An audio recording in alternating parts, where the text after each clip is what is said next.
Donc, le parcours culturel s'inscrit dans le cours qui s'intitule Perspectives sociales et culturelles de la santé dans le département des sciences infirmières. Donc, les étudiants et les étudiantes, c'est tous des infirmiers et des infirmières. Les thématiques de ce cours-là sont en lien avec l'immigration, les réalités des Premières Nations, des Inuits, la communication interculturelle, bref, plusieurs thématiques en lien avec les aspects sociaux de la santé. Et le projet de parcours culturel s'inscrit avec ces thématiques-là.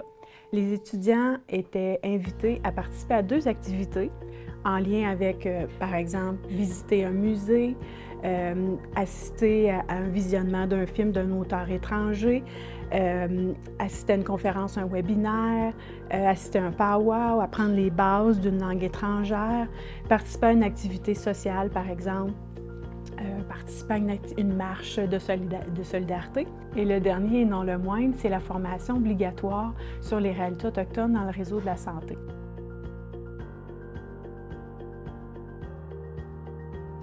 En fait, ce projet-là m'a permis de sortir du cadre de l'université où souvent on est plus dans les stratégies standards d'évaluation et tout ça.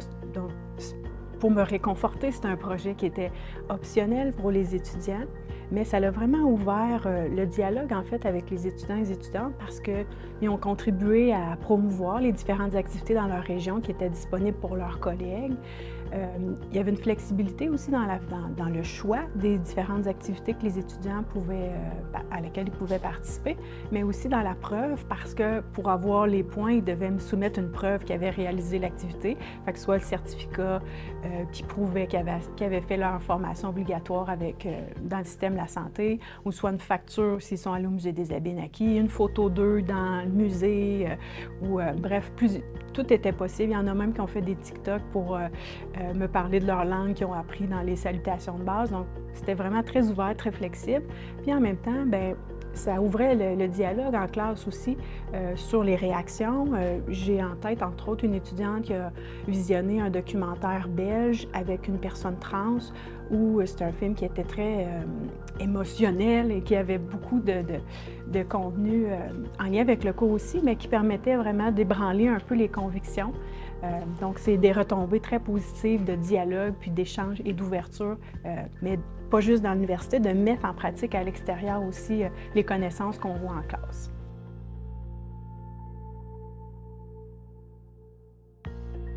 Bien, je pense que de l'inclure directement dans le plan de cours, que ce soit une évaluation formelle qui vaut plus que 2 points aussi, parce que c'était 2 points bonus, mais je pense que ça vaut la peine avec les efforts que les étudiants et les étudiantes ont mis. Il faut vraiment reconnaître en fait cet effort-là.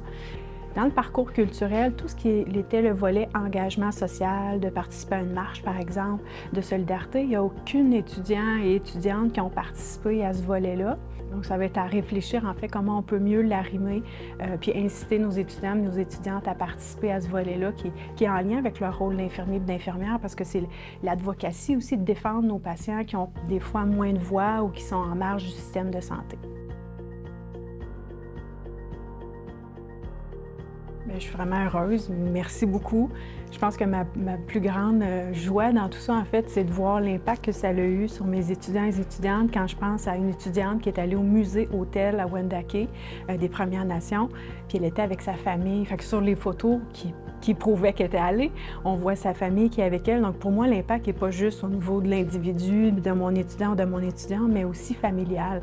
Fait que pour moi, ça me réconforte, en fait, de oser. C'est ce que je vous encourage à faire aussi. On apprend toujours au travers tout ça. Donc pour moi, c'est ça ma plus grande fierté. Donc merci beaucoup.